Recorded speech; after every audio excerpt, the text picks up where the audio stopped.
Welcome to Fast Effect Double Speed Magic, the Gathering from ELD's Time Vault games. We are catching up on a huge backlog of Premodern videos. This is the March ELD Premodern Open. William on Blue-Black Dreadnought, Josh on Landstill. A couple of different takes on Control. Dreadnought going to be more explosive. Landstill going to look to drag things into the deep end of the pool and drown them. Potentially, with Parallax Tide, a one-sided Armageddon effect, which a lot of the blue decks have been using. It's a great effect alongside things like Seal of Cleansing, Stifle, Chain of Vapor, ways to use the stack to abuse the card in a way that it was not originally expected to work. The card was actually errated on release, but that power level errata has been removed a long time ago. That card is an absolute haymaker in this format. Now, it is a 4-mana, 4-speed card, but man, it did a lot of work.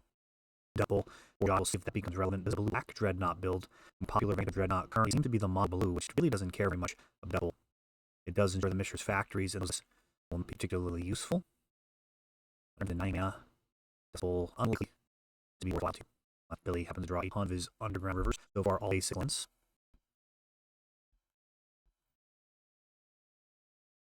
Here's an Underground River. So Josh will basically have the option as he develops his mana base if he wants to curtail William's mana base a little bit on the fringes, which could be relevant when it comes to effects like mana leak. This is just made all over the place. A 3-land pile or a Factor Fiction plus a basic. Josh takes the smaller pile. And actually has to go to Wrath of God hitting the bin. Factor Fiction does find the land drop. Control match of land worms for the drop is going to be behind Gosh William and the portent. Both players with some card selection and some card drawing. I believe Willie's going to have to do some discarding here. Josh is going to fire off a Factor Fiction anyways. A lot of the time when your opponent has to go discard, it is worth it to take a minute, is allowed to discard down, rather than fire a counter based like Factor Fiction into a handle counters. And we can do lands this time. William has to go to discard next to Josh, discarding an Underground River. A whole lot going on here. It's card drawing, sculpting. There will be some fireworks at some point. It's a question of how much mana will be played and how hard will be played over eventual cards that really must be contended with. Things like Dreadnought, Psychog, Parallax Tide. It just doesn't necessarily need to cast spells to win the game. He does have a Mishra's Factory, and he also plays Decree just to cycle that and make 5 power out of nowhere. There's a Psychodog. That'll need to be handled on some level. Have Counterspell, and now Swords to Plowshares taking out the top. I'm not sure what that first counter was. It may have just been a mana leak. If that's the case, well, he could have paid the 3 instead of casting Counterspell, so I don't think that would be the case, unless it was an error. I believe he has.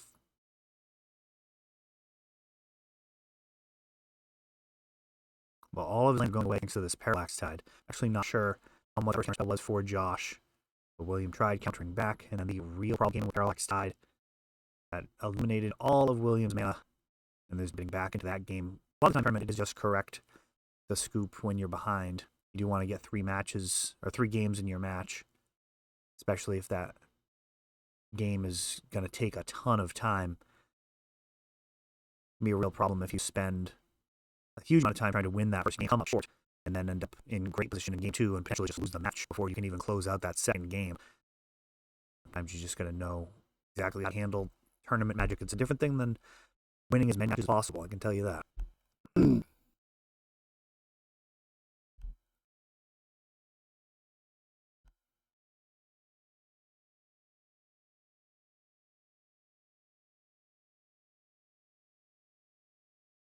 I'd say it's probably one of the largest portions of tournament magic that people could improve on is clock management.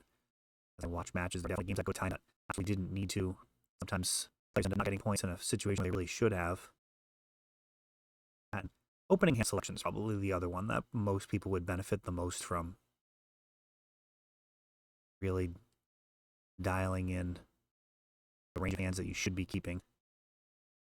one of the problems with assessing that is a lot of times you just get lucky. You know, if a situation where you're, let's say, 2/3 of the time it's going to go badly, and only 1/3 of the time you're going to be okay. Well, if you happen to be hitting the other side of it, it's going to happen a good chunk. You might not really understand why hand selection is bad. But in this type of matchup, you really need to be hitting your land drops and hopefully get some card selection going in the form of impulse or portent, card drawing. Just try and keep up with your opponent. This is more about cards in hand and lands in play. Impulse and a dig.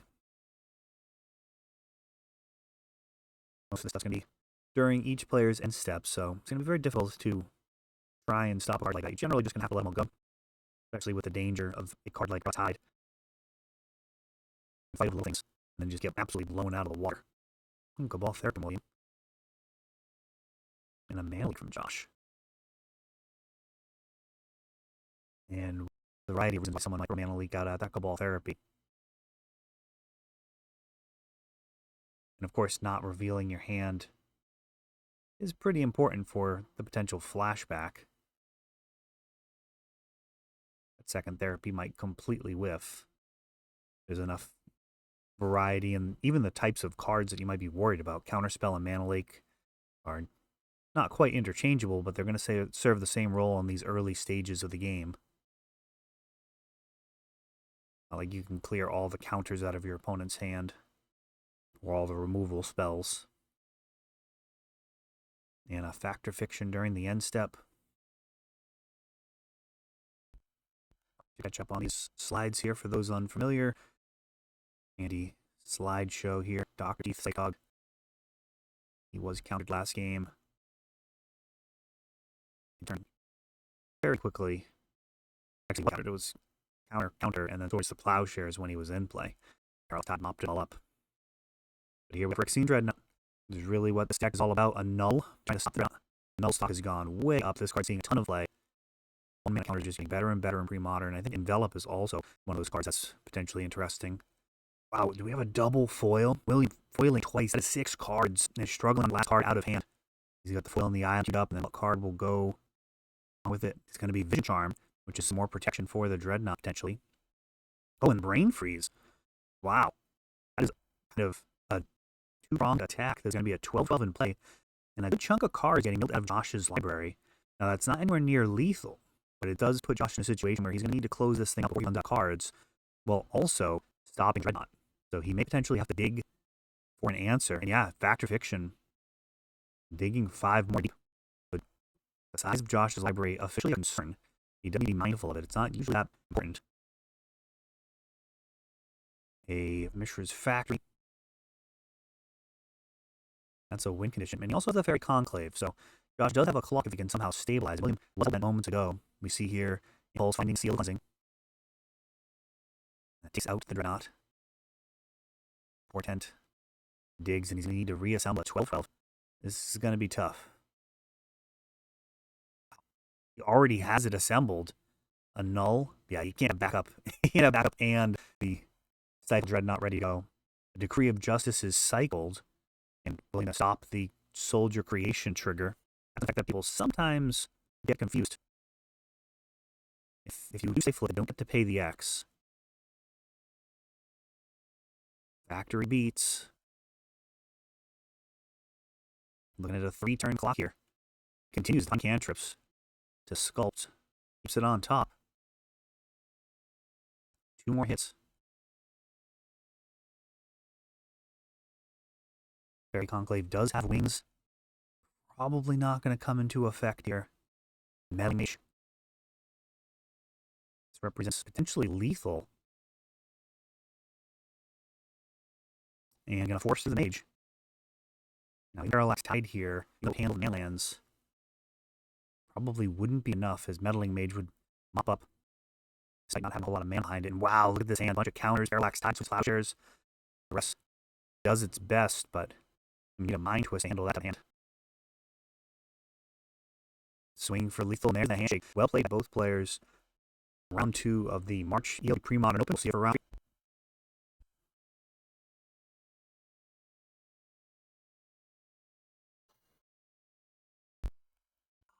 Blind. Right.